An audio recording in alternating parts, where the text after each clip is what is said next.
Have you ever wondered why we go to war? Or why you never seem to be able to get out of debt? Why there is poverty, division, and crime? What if I told you there was a reason for it all? What if I told you it was done on purpose? What if I told you that those who were corrupting the world, poisoning our food, and igniting conflict were themselves about to be permanently eradicated from the earth? You might think that an idealistic fantasy. Well, let me tell you a story. We acknowledge there are criminals, of course. They rob your house, they steal your phone. They can murder you too if they think they can get away with it. We have all experienced criminals in one way or another. Criminals, as we know, are those who choose personal gain over the rights of others and have no regard for the law. But here is where you need to expand your thinking. Criminals can also succeed in business and politics, and can be elected as our leaders. If a criminal became the president, imagine what they could achieve. They could use the full weight of their executive power to commit much larger crimes, and ensure they and their friends were enriched to the fullest extent possible. A criminal president could create alliances with other criminal presidents, and then collaborate on more global criminal activities. Anything goes. Drug running, human trafficking, whatever makes the big bucks.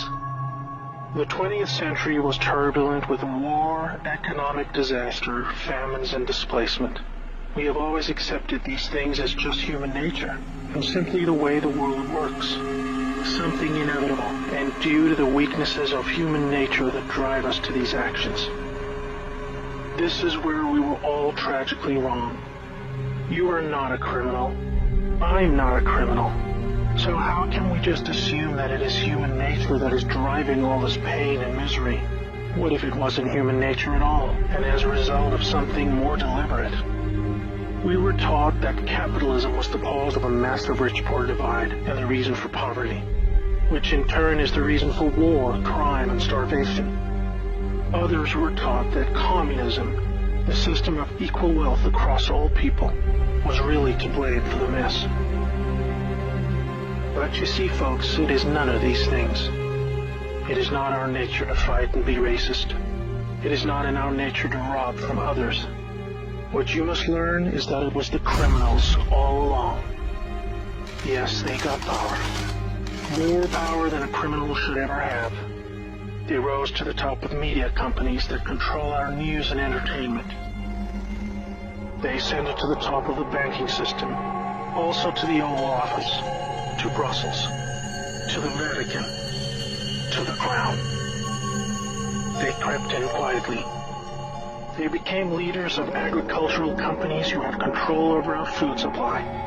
Also big pharmaceutical companies, the ones we trust to help us when we're sick.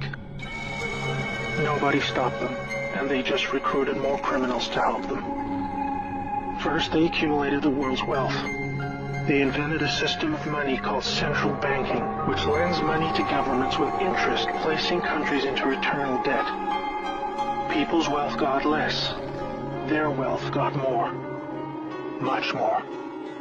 When a criminal is already as rich as they can get, then protecting their ill-gotten gains becomes a priority. Angry citizens tired of being poor are a major obstacle and can revolt if they suffer enough. The criminals needed to prevent this. So they diverted attention to the last remaining competitor, the people of the world. You and me. We were not happy being ruled by criminals and having to work 3 jobs just to survive. They know we won't accept it. So they use their control of the media to set black against white, woman against man, young against old, Muslim against Christian. They convinced us we were the problem so that we would fight and destroy ourselves. To get it done faster, they attacked all aspects of humanity that make us strong. Like family.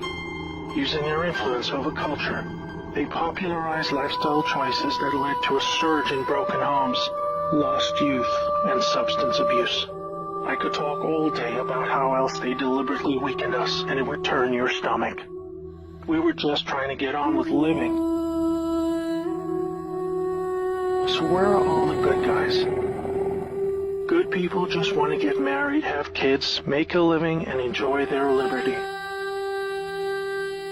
Well, there were good guys. Many. One became the President of the United States in January 1961. He knew about these criminals and wanted them gone.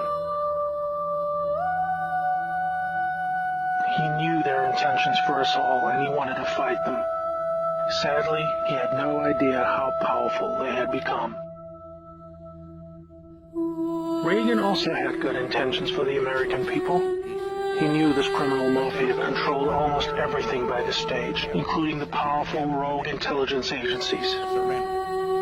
His economic policies were promising, but the criminals needed a weak America to hold on to their power. Reagan was shown with a bullet that a growing U.S. economy and prosperous citizens were not what the criminals wanted. It was looking pretty grim for good people. Every time someone wanted to stand up and do the right thing, they got stopped. Were we ever to be freed? These criminals are also known as the deep state, or cabal, because of how they control things behind the scenes. Every president after Reagan was one of these deep state criminals, and their empire got even stronger. With each bad president came new depths America and the world would sink. The world collapsed into darkness. Do you need me to tell you how? Destroyed factories, declining job numbers, sicker people, opioids, destruction of Iraq, Syria, and Yemen with pointless war, displacement of people into Europe, ISIS, terrorism, collapsed governments, poverty, and genocide. Total misery.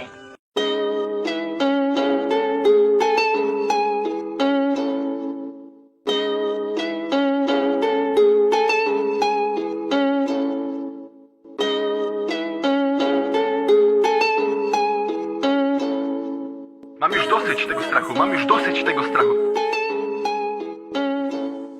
Mam już dosyć tego strachu, którym karmią mnie od dziecka. Nikt nie spytał przewodnika, dokąd zmierza życia ścieżka. Tak podobnie dziś do siebie, jak przelany obraz kalki. Ślepe stado w środku nocy pędzi pasterz bez latarki. Coraz bliżej do przepaści, za plecami głucha cisza. Żadna owca nie chce walczyć, bo pandemia ich zachwyca. Nowa moda, chcesz kaganiec? Ten po prawej świeci w nocy. Jak to mówił Marcin Daniec, wielki brat ma wąskie oczy. Po co ludziom statystyki? Zdobyć fakty to rzecz łatwa. Jak nie było czegoś w radiu, to na pewno nie jest prawda. Świat Orwella, to mnie boli. Z każdej strony ktoś nas śledzi. Jak roboty w dzień kontroli, sygnał leci kablem z miedzi. Jeden z drugim w domu siedzi, łyka wszystko z brudnej łyżki. Dostał socjal z własnej pensji, a do tego w sklepach zniżki. Browar, fajki, pilot w ręce, wokół stada brudnych dzieci. Wszystkie plują się do matki, bo nie mogła wynieść śmieci. W chorym kraju tak to leci, każdy chciałby coś dla siebie. Tylko zobacz tam na niebie, czy dostrzegasz białe smugi? Tak wygląda świat Rothschilda, w którym trzeba spłacać długi. Tak wygląda świat Rothschilda, w którym trzeba spłacać długi.